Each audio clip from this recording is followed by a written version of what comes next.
Back at Symmons Plains in Tasmania, it's race 3 in round 2 of the mini challenge, and the grid for this race determined by the aggregate results from the first two. So teammates Stokel and Denya on the front row. Absolutely, they've both won a race each, so that puts them on the front row. Scotty Bargwanna in third, all the way down to Brendan Cook, the other Brendan Cook, in 12th position on the grid.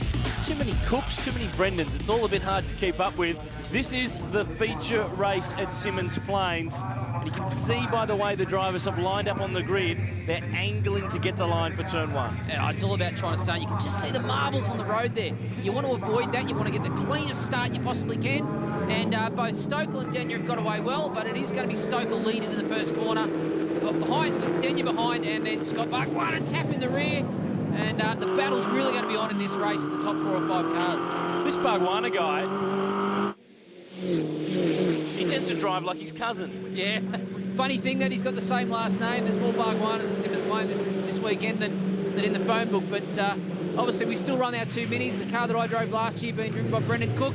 As the pressure's on down into turn 1, Jonathan Webb makes the inside move down on Alajarjan. So this battle should be quite good. These guys have been very, very close in lap times over the first couple of races this weekend. So we'll see how it pans out.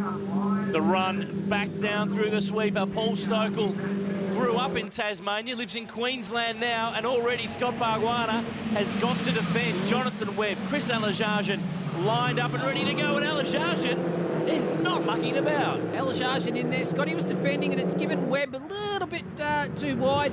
Alajarjan snuck through. And will he pull that manoeuvre off? Because Webb's still on the inside as we go over the hump, and Alajarjan will pull this one off. Jonathan Webb tucked right in behind. A one-off run for him this weekend, but he's making a real fist of it at the moment. A replay of the start and pretty much formation starting between the two blue machines. You only use about 2,000 revs to get these cars off the line, and they're on these cold tyres. Oh, and there's a bit of a contact there with Scott in the back of Denya. Did that cost you money as well? It cost money as well, absolutely. You can hear the... How's this for a start from Stephen Bradbury? This is a great start, but he's got nowhere to go. Yeah, it's one of the hard things when you're back in the pack. You find yourself firing to the first corner with no room to go. It's like a wall of cars, and it's very hard to get through. The run through the sweeper here. Whoa, whoa, whoa, they're on the brakes, so that makes it easier to get through. Yeah, they're actually clearing out his way now as we got Bradbury going around the outside of BJ Cook. That's my car from last year. How's this for a move? Over and under. Very clever driving there from Bradbury. He's given himself some room, and now it's side by side with BJ down the back straight. These cars will get up to about 200. Look how close that is. Don't scratch it, I own it. Look at the eyes. Looks across, but Bradbury's got the inside for turn 6. He's definitely put himself in the best position there, so it was a good classic manoeuvre, an over and under manoeuvre, but could BJ come back here? Not this time.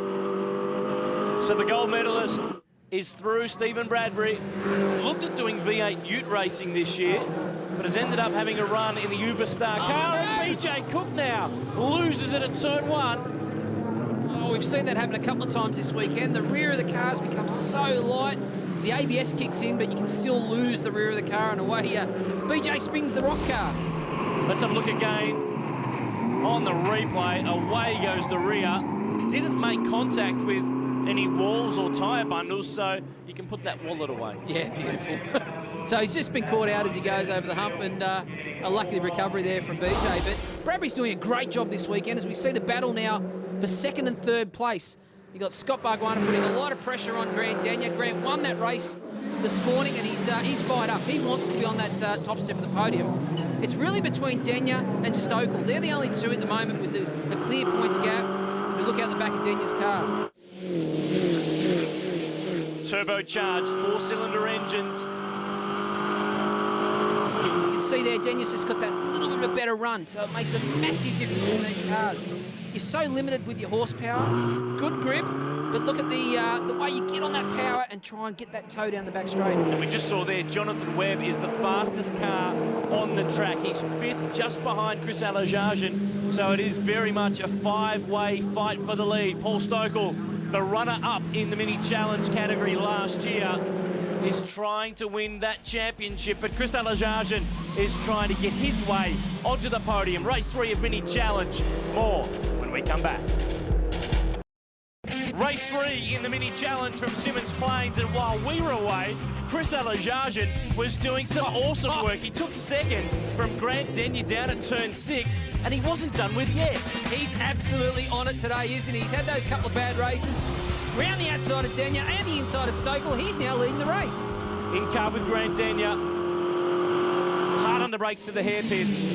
This is probably right on the extreme with the ABS. You push as hard as you can on the pedal. The car starts to move around as you get to the turning point and squeeze the throttle on. You've got to be so gentle with these cars. It's all about momentum. You over-brake the car, you're hard on the power. It really affects the straight line speed. And don't forget, they actually get weight penalties for success. You can see there, Paul Stokel on the window, 25 kilograms. That's what he's carrying as a result of being successful so far this year. It's a great system. It really tries to even up the field. Stokel's won one round, so he has to carry that 25 kilos. Here at Tasmania, it would really hurt the car in acceleration out of the hairpin, so it's definitely a penalty for him. I experienced it last year, and it makes a difference. Look at Stokel hurrying up the former Fujitsu V8 supercar and A1 Grand Prix driver, Chris Alajarjan. Now, the real battle here, Aaron, is between Stokel and Denyer, because Alajarjan is way out of the points, and it puts these two guys, Stokel and Denyer, on equal points for the round win. So as Denyer closes right up, this is the real battle for the round victory. And it's all about the drive, using the concrete and the banking of the hairpin to really slingshot these minis down the straight. These cars are identical. They're the same, from brakes to tyres to wheels to shock absorbers to springs, engines, gearboxes, everything is identical. So that's why they're so close, what makes it so hard. At the end of this one, there's one lap left to go, and you can hear the ABS, the anti-lock braking system, really kicking in down at turn 6. Alajarjan got to the lead, and he's just driven clean and smooth, and really it's been up to Stokel to put the pressure on to get in front of him, but he knows that he's got Denyer behind him. If he just keeps it clean, he'll actually get his way through to the end. Oh, here we go. Denyer gets a run on Stokel, and that's for second. Well, Stokel must have missed a gear there, because that's a point where, and here comes Webb down the outside as well. He's putting pressure on Stokel. Now, Webb set the fastest lap of the race last time around. He's trying to steal third spot on the last lap. Alajarjan's in the dirt. There's contact for third spot as well, but Stokel hangs on. Stokel's gone from winning the weekend with one lap to go. Now he's behind. It's come right down to this last final lap. He wants to win it. He wants to win this championship. Alajarjan is off the hook, but it's not over yet. Here he comes. He's in the tow. You can see the car gaining on Denyer. Will they go side by side? Here comes Stokel. Oh, he won't do it there. Grant goes in so deep. But up front, Chris Alajarjan has managed to sneak away. He'll take race 3 in the mini challenge. It's been an up and down weekend, but he makes it home to take the final race. So 3 different race winners from the 3 races in round 2. It just goes to show how close the mini racing is this year. And Alajarjan makes up for 2 tough races with the win. 1.3 seconds covers the top 5 at the end of race 3. I wish we could do all our races like that, unlike the second race. So again, sorry. So yeah, it was a better race. You know, I'm happy about that. It's a 1-2 for the round to the Deco Rug team. Denyer and Stokel from Scott Bargwanna. Alajarjan in 4th, but the round win came right down to that last race.